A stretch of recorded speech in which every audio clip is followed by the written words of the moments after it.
Guys, I've done it. I've emulated Mercenaries on PC. And it's awesome. This wasn't too complicated of a process, but to be truly honest, I completely forgot this was a thing. I'm so glad that this works and I'm able to play this game. It's been far too long. For anyone who would like to do this on their PC, see the description below for the video I used to get this thing running. Please be aware that this is an imperfect process and slowdown and frame rate issues will occur. If you have any questions, feel free to ask, but I am far from a pro at this. I literally didn't even know I could do this a week ago. Anyway.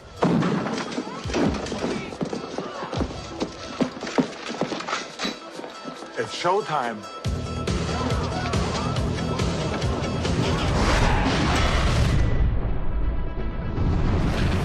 Our journey starts off with a brief but pretty glitchy intro of the mechanics of the game. That's a business... Well, counterfeiting, if you call this, these guys men. Which, let's be honest, we all know what we're doing by now. I picked Mateus as I would like a cohesive story from our look at Mercenaries 2.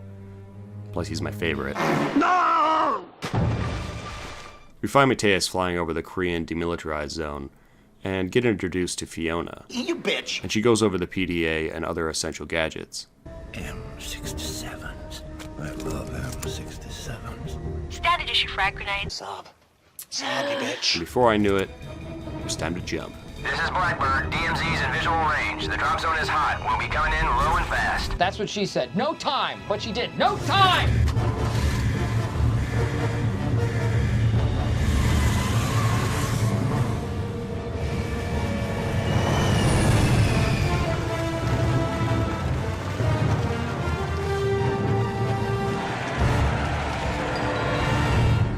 On our way now, I got my first real feel of the game, and holy hell is this touchy. The aiming is pretty stiff, and if you're using a controller, get ready for some oddball configurations. Especially if you're like me and you have an Xbox controller. We were first tasked with going to the Allied HQ, as it's being bombarded by the North Koreans. This game may look worse than Mercenaries 2, but in my opinion, and the 10 minutes I've had with it, the darker tone is far better. Feels like a true war zone. Arriving at the Allied HQ, I'm introduced to, well, I don't know, Major Howard, I guess. Who are you, bro? Now who the hell is this? That's what I'm saying. I have a feeling he's gonna be one of those guys. I got the city council chewing my eggs off for that plane you crashed. I got the mayor scheduling parades up my Lincoln Tunnel for that stunt you put on the beach. Now everybody want to know when it is and when it will be. Do I make myself clear? I'm just doing my job. I remind the dude that I know more than he thinks and can assist in the removal of the Two of Clubs, the leader of the artillery strike currently underway. Our first card on the deck of 52, and I was ready to get out there and take one off the list. Major Howard here will give you some intel. Oh, and one last thing. Don't you ever interrupt me again.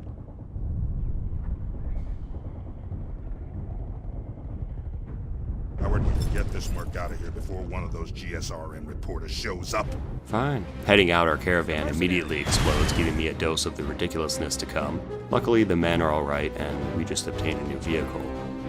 Apparently, the artillery is literally 100 yards away, and before I knew it, I was face to face with the Two of Clubs. This apprehension was a bit of a struggle, as the button notifications did little other than to confuse me. Seriously, like, maybe I can shut him off. Nope. After wiping out his men, I called in the extraction helicopter and loaded him up. The artillery was just across the valley, and I used 2 surgical strikes to take them out. It's free. Easy peasy. Bombs free. Great work. Garrett will be pleased. We're starting off strong, fellas. Time to get the boys and head back to camp. Okay. Heading back alone now, we return to the Allied HQ. 20 G's in the bank, y'all. Colonel Samuel Garrett finally discloses his name and tells me I should seek out a South Korean official by the name of Buford. Knows more about what's going on around here than, well, hell, he knows more than he's telling, that's all I'll say. Probably already knows where Song is, the bastard. Now get out of here. I got work to do. Come on.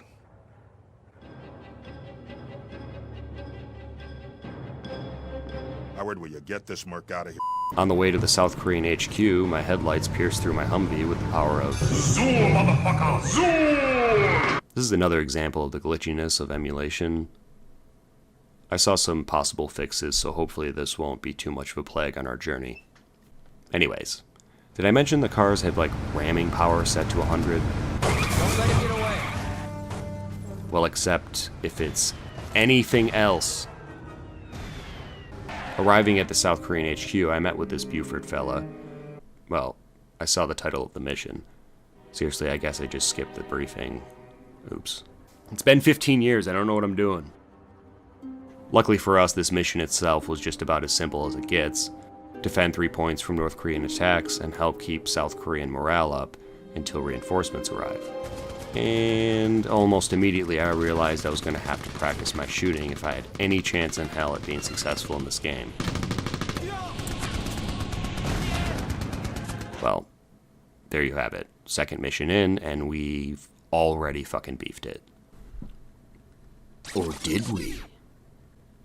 Yes. You know, I just have a sneaking suspicion that this is going to be the style of a lot of my deaths. I can't say for sure, but I just remember a tiny memory of death by vehicular manslaughter in this game. Getting that tank out of the way, the location was almost secure, as all four of the reinforcements showed up. Seriously, 4? Okay, maybe you could say 8 if that other chopper dropped off men. But really? That's all you need? Shit, I could have brought them. Continuing our campaign for information, Fiona tells me about Yusuf, a Russian mobster that could have a lead on some more North Korean HVTs. I've got his file here. He's a major domo with the Russian mob. Dangerous, but almost certainly worth it in terms of money and intelligence. Heading across the map to East Pyongyang, we find the Mafia HQ.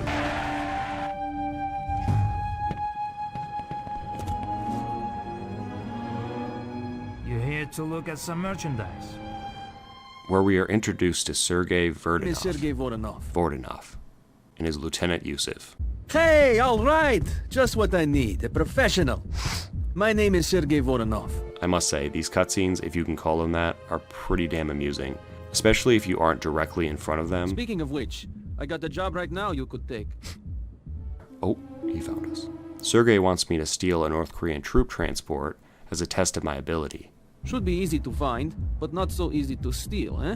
You know, it's really bad. I don't keep an up-to-date resume. Leaving the HQ, I'm immediately gifted with a scene of the horrors of war.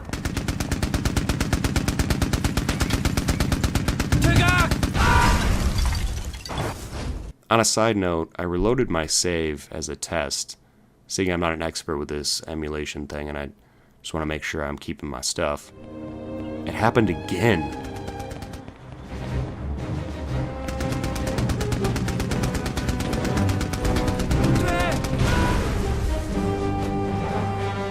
Guys, is this meant to happen? I mean, I guess I'm not that surprised. More or less just impressed. Taking this sweet-ass truck, though, just so happens to remind me of the technical from GTA 5, I was on my way to the mission location to the north. 3 gun turrets were marked for destruction, and after clearing out some of the guards and blowing up these guns... That's the last of the guns. One more peep out of you and you are grounded, mister, and I am not joking. Now grab that truck and you're good to go. Can you remind me what I pay you people for? Honestly, throw me a bone here.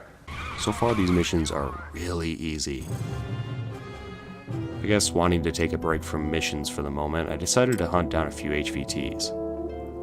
It would give me a chance to learn the map and remember how to use some of the game's functions. Especially since we just unlocked the Mafia web shop, which allows us to order basically everything. You know, I don't know how you guys feel, but the shop in this game is so much better. Having pictures is great. Deciding to go after the 4 of clubs, I noticed from our intel that he was located somewhere north of Haiju. How do you say that? This idea of having to find them is, once again, a more enjoyable method than its predecessor. Arriving in the destroyed villages north of Haiju, I noticed the HVT and a group of his men holding up shop. This was arguably easier than the 2 of clubs for some reason, and before I could even have the resemblance of a fight, I was crossing them off our list.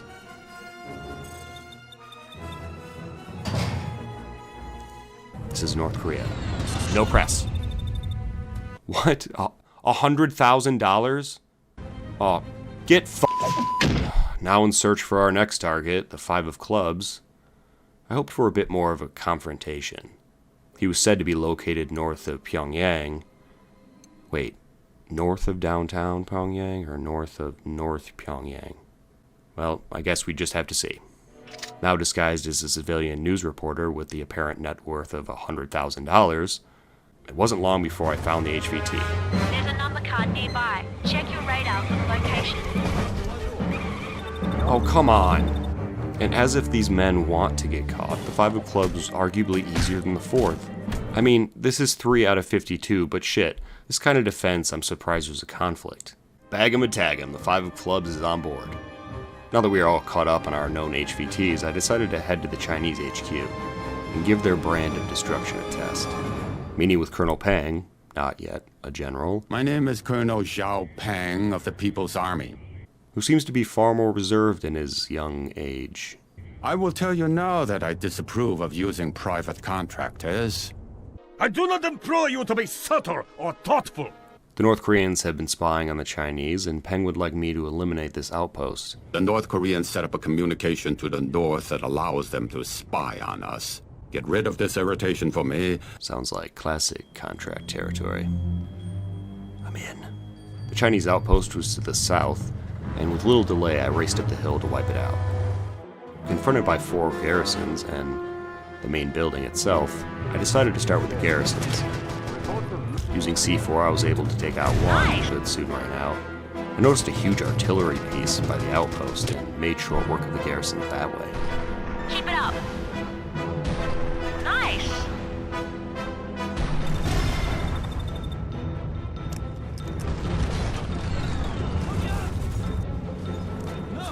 Wow, you guys just let me do that? Okay. I called in the artillery offered by the Chinese, and after the 4th shot, the building was finally down. Well done. That's one less NK Command Center. And soon I was gifted with the same artillery in our web shop. Okay, I'm so stupid. Apparently the Technical is the name of this truck as well. Shit, I didn't think this was actually, like, stood for something. Look at that, you learn something new every day. Ordering that beast, I was on my way, and I tried to decide who I should alliance with first. No, my baby. I don't know if it's because they literally supply me, but I decided to go back and visit Yusuf and see what the Russians needed. Finally making it to the base, I skipped the cutscene again because I'm an idiot, and realized we were about to get our first taste of aerial battle. A personal specialty of mine, if the second is anything to go by.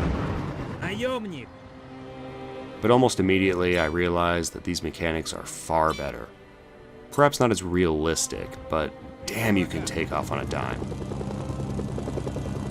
That would have been really handy 2 weeks ago. The minimap suggests that I am to take out a Chinese official and bring back a crate to the Mafia HQ. Pretty easy with no missiles locking onto me. Honestly, the crate gave me more trouble than the officer did. That's one officer confirmed down. Oh my god, bro. Settle down. I hope you guys enjoyed part 1 of Mercenaries 15 years later. I really appreciate all the love you guys have been giving to my content, and I can't wait to keep sharing this content with you. 300 subscribers. Remember this day, man, or it will be yours for all time. Hell yes, guys. So stay tuned for part 2. Don't forget to comment, like, and subscribe. And as always, thanks for watching.